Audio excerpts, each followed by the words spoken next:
사도행전 25장.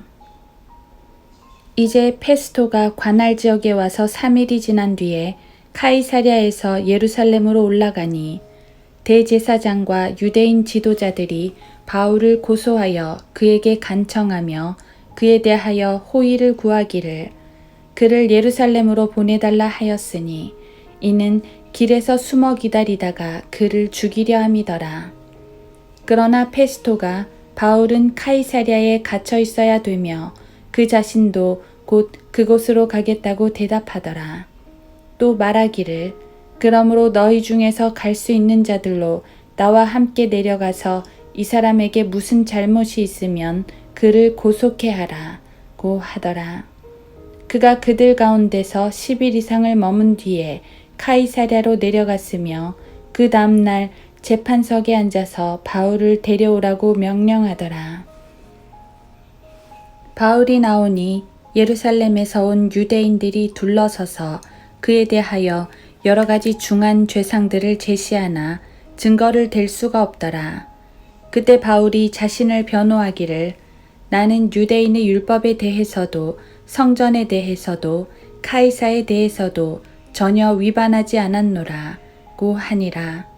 그러나 페스토가 유대인들의 환심을 사고자 하여 바울에게 대답하여 말하기를 내가 예루살렘에 가서 그곳에서 이 문제에 관하여 내 앞에서 재판을 받으려 하느냐고 하니 바울이 말하기를 내가 카이사의 재판석 앞에 서 있으니 이 자리에서 재판을 받는 것이 마땅하나이다.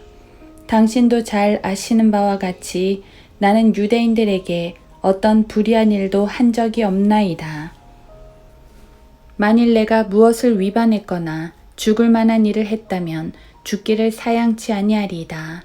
그러나 만일 이들이 나를 고소한 이런 것들 중에 어떤 것도 사실이 아니라면 아무도 나를 그들에게 넘겨줄 수 없나이다. 내가 카이사에게 상소하나이다. 라고 하니 페스토가 공회와 더불어 상의한 후에 답변하기를 내가 카이사에게 상소하였느냐? 그렇다면 내가 카이사에게 갈지니라고 하니라. 며칠이 지난 뒤에 아그리파 왕과 베니케가 카이사랴에 와서 페스토에게 문안하더라. 그들은 그곳에서 여러 날을 머물렀는데 페스토가 왕 앞에서 바울에 관한 일을 제시하고 말하기를 펠릭스가 죄수로 가둬둔 한 사람이 있는데 내가 예루살렘에 있을 때 선임 제사장들과 유대인들의 장로들이 그 사람을 내게 고소하여 처벌을 요구하기에 내가 그들에게 답변하기를 피고가 원고와 대면하여 고소한 사건에 관하여 변명할 기회를 주기 전에 그 사람을 사형에 넘겨주는 것은 로마인의 관례가 아니라고 하였나이다. 그리하여 그들이 이곳에 오자 내가 지체하지 않고 그 다음 날로 재판석에 앉아 그를 불러오라고 했더니 그에 대해 원고들이 일어서서 고소하였지만 내가 예상한 혐의는 아무것도 제시하지 못하고 다만 그들의 미신과 예수라는 어떤 사람이 죽었는데 그가 살아있다고 바울이 주장하는 문제에 관한 것이니이다. 그때 나는 이 문제로 인하여 난처하게 되어 그에게 예루살렘으로 가서 거기서 이 문제에 관하여 재판을 받을 의향이 있느냐고 물었으나 바울이 아우구스토의 심리를 들을 때까지 감호해 주소서라고 요청하기에 카이사에게 보낼 때까지 그를 감호하라고 지시하였나이다. 라고 하더라. 그때 아그리파가 페스토에게 말하기를 나도 그 사람의 말을 듣고 싶다고 하니 그가 말하기를 내일 들으시리이다. 라고 하더라. 그리하여 그 다음날 아그리빠와 베니케가 화려하게 외관을 갖추고 와서 고급 장교들과 그 성읍의 유지들과 함께 법정으로 들어가니 페스토의 명령으로 바울을 데려왔더라.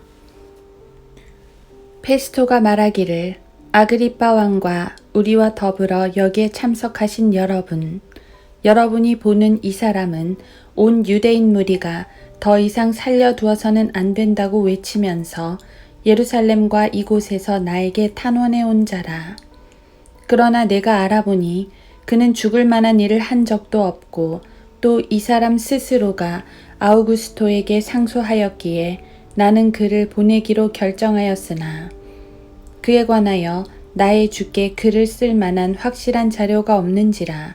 그러므로 내가 그를 여러분 앞에 특히 당신 앞에 데리고 왔으니 오 아그리빠 왕이여, 이는 신문을 하고 나면 무엇인가 글을 쓸 만한 것이 있을까 함이라.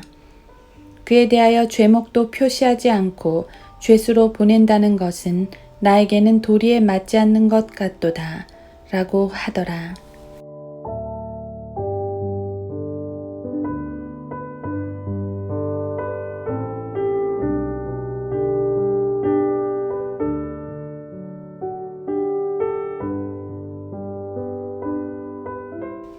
하루 한 장 사도행전 25장. 만일 내가 무엇을 위반했거나 죽을 만한 일을 했다면 죽기를 사양치 아니하리이다. 그러나 만일 이들이 나를 고소한 이러한 것들 중에 어떤 것도 사실이 아니라면 아무도 나를 그들에게 넘겨줄 수 없나이다. 내가 카이사에게 상소하나이다. 사도행전 25장 11절. 바로 이것이었습니다. 바울이 예루살렘에 와야 했던 이유 말입니다. 예루살렘에 가면 결박을 당할 거라고 여러 번 경고를 받았음에도 꼭 와야만 했던 것은 카이사 앞에 서야 했기 때문입니다. 그냥 로마에 가서 복음을 전하는 것은 꼭 예루살렘을 거쳐가지 않았어도 됩니다.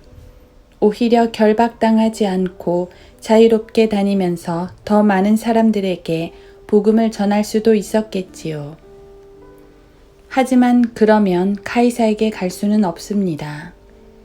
평범한 복음 전파자가 당대 세계 제국의 황제나 권력자 앞에 설 기회를 얻는다는 건 거의 불가능에 가깝습니다. 하지만 로마 시민인 죄수가 상소를 한다면 황제의 법정에 설 수 있는 게 로마법이었습니다. 하나님께서는 바울을 그렇게 인도하신 것입니다. 하나님께서는 바울을 복음 전도자로 임명하셨을 때 대중들에게만 증거하는 게 아니라 왕들에게도 증거하게 하셨습니다. 사도행전 9장 15절. 그에 따라 바울은 총독 펠리스와 페스토, 아그리빠 왕 등에게 증거합니다. 그가 전파해야 하는 왕들 중에는 카이사도 포함되어 있었습니다. 당시 로마 황제 카이사는 그 유명한 네로였습니다. 물론 그가 바울을 만나 복음을 들었다는 직접적 기록은 없습니다. 하지만 로마로 가는 길에서 하나님께서는 바울에게 내가 반드시 카이사 앞에 서야 하리라고 말씀하셨고, 로마 감옥에서 빌립보인들에게 쓴 서신에 따르면 카이사의 집안 사람들 중에서 그리스도인이 된 이들이 있습니다. 빌립보서 4장 22절. 이때 네로가 복음을 듣고 구원을 받았다면 세상 역사는 달라졌을까요? 적어도 그 끔찍한 로마 제국의 박해가 네로 황제로부터 시작되지는 않았겠지요. 하나님께서는 사탄의 왕국의 심장에까지 말씀의 칼을 겨누셨던 것입니다. 그들이 거절한 것이 안타까울 뿐입니다. 하나님께서는 모든 일이 합력하여 선을 이룬다고 하셨습니다. 로마서 8장 28절. 하나님을 사랑하고 그분의 목적에 따라 부르심을 받은 자들에게는 그렇게 된다고 하셨습니다. 바울이 그랬습니다. 그는 하나님의 거룩하신 목적에 따라 자신을 드렸고, 그래서 결박과 고난이 기다리는 예루살렘으로 들어갔던 것입니다. 예루살렘으로 들어올 때 그는 몰랐겠지요. 고난이 기다린다는 사실만 알았지 앞으로 어떻게 일이 이루어질지는 몰랐습니다. 그는 로마로 가기 전 카이사랴 감옥에서 2년 동안 있었습니다. 그 사이에 총독이 한 번 바뀌었습니다. 말이 2년이지 매일 세상을 누비며 복음을 전하던 바울에게는 한없이 긴 기간이었을 것입니다. 하지만 그 모든 일들이 바울에겐 모든 일이 합력하여 선을 이루는 것이었습니다. 우리들의 삶 속에는 왜 이런 일이 일어나는지 모를 때가 종종 있습니다. 그런 일들 중에는 즐거운 일들도 있겠지만 힘든 일들도 많습니다. 그런 모든 것들이 결국에는 합력하여 선을 이룬다면 참고 견딜만 하지 않을까요? 하지만 중요한 게 있습니다. 먼저 하나님의 뜻 가운데 거하는 것입니다. 하나님의 거룩하신 목적에 따라 행하는 것입니다. 그러면 하나님께서는 우리가 겪는 역경마저도 승리의 도구로 사용해 주십니다. 우리를 통하여 위대한 일들을 이루어 주시는 것이지요. 오늘도 우리의 삶을 영광스럽게 바꾸어 주실 하나님의 역사하심을 기대합니다.